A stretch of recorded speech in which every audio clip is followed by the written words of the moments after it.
नमस्कार। मनुष्य जीवन के उद्देश्य को समझने के लिए हम पुरुषार्थ शब्द की सहायता लेते हैं।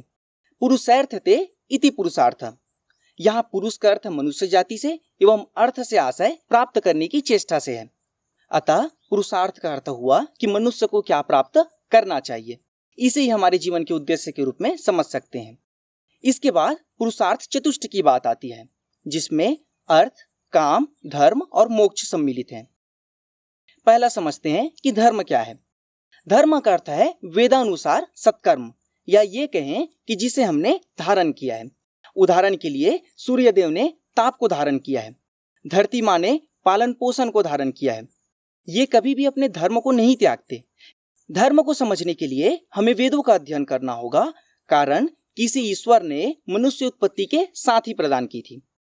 दूसरा है अर्थ, अर्थात सही साधन और अच्छे माध्यमों द्वारा धन एकत्रित करना। धन में संपत्ति भी आ सकती है, पर हमें यह समझना होगा कि सही माध्यम से ही क्यों एकत्रित करें, भ्रष्टाचार करके क्यों नहीं। कारण है कि सही माध्यमों से एकत्रित किया गया धन ही बहुत लंबे समय तक ठहर सकता है।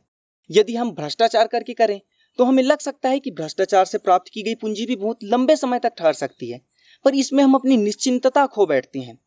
इसके अतिरिक्त हमें कई प्रकार की हानियां भी होती है। उदाहरण के लिए हम ठीक से सो नहीं पाते, थोड़े चिड़चिड़े हो जाते हैं, हमारी लालसा बढ़ती ही रहती है।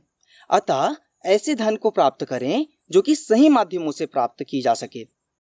यदि कोई यह कहे कि भ्रष्टाचार से उन्होंने जितनी भी संपत्ति अर्जित की उन्हें कोई छीन भी ले, तब भी उन्हें कोई चिंता नहीं, क्योंकि उन्हें संपत्ति बनाना आता है। वास्तविकता यह है कि उन्हें संपत्ति बनाना नहीं आता, बल्कि अवसरों का दुरुपयोग करना आता है।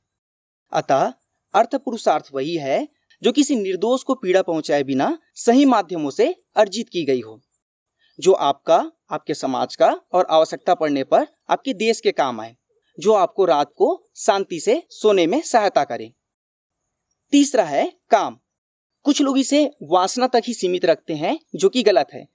ऐसे कार्य जिससे आपके एक या एक से अधिक इंद्रियां आनंद प्राप्त करें, इसे हम काम कहते हैं। अब कुछ काम ऐसे भी होते हैं जिनसे हमें आनंद तो मिलता है, पर वे गलत भी हो सकते हैं या सही भी हो सकते हैं। तो कैसे निश्चित करें कौन सा अनुचित है और कौन सा उचित? इसके लिए आपको यह समझना होगा कि यदि किसी कार्य में आपको तो आनंद मिलता है, पर इसके साथ साथ आपको, आपके परिवार को, समाज को, किसी अन्य को या देश की हानि हो, ऐसे कामों को अनुचित काम कहकर छोड़ देना चाहिए और वास्तविक आनंद की ओर बढ़ना चाहिए।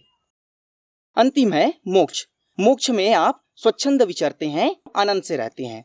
कुछ लोग यह समझ बैठते हैं कि सदैव के लिए जन्म जन्मांतर के बंधनों से मुक्ति यह मोक्ष है, पर ऐसा नहीं है। मोक्ष एक निश्चित काल के लिए होती है एवं आपका मोक्ष काल समाप्त होने के बाद आपको पुनः जन्म लेना पड़ता है। अब यह समझते हैं कि क्या चारों पुरुषार्थ एक दूसरे से संबंधित है। यदि आपको मोक्ष पाना है तो आपको धार्मिक कार्य करने होंगे। धर्म के कार्यों के लिए आपको प्रसन्नता की आवश्यकता होगी, साथ ही साथ आपको अर्थ की आवश्यकता होगी। अतः कहें तो ये एक दूसरे से संबंधित हैं। लेकिन कोई यह भी कह सकते हैं कि हम बिना पैसे या बिना काम की ही धार्मिक कार्य कर सकते हैं। संभव है वे कर सकते हैं, पर यदि अर्थ होता तो धर्म की व्यापकता बृहद हो जाती। महाराज मनु ने मनुस्मृति के अध्याय 12 श्लोक 22 में कहा, तमसो लक्षणम कामो रजत सत्वर्थ उच्यते सत्वस्य लक्षणम धर्मो श्रेष्ठमेषां यथोत्तरम। अर्थात गुण व श्रेष्ठता की दृष्टि से सर्वप्रथम है तम गुण काम, उसके ऊपर है रजगुण अर्थ एवं सर्वोच्च है सतगुण धर्म। नमस्कार।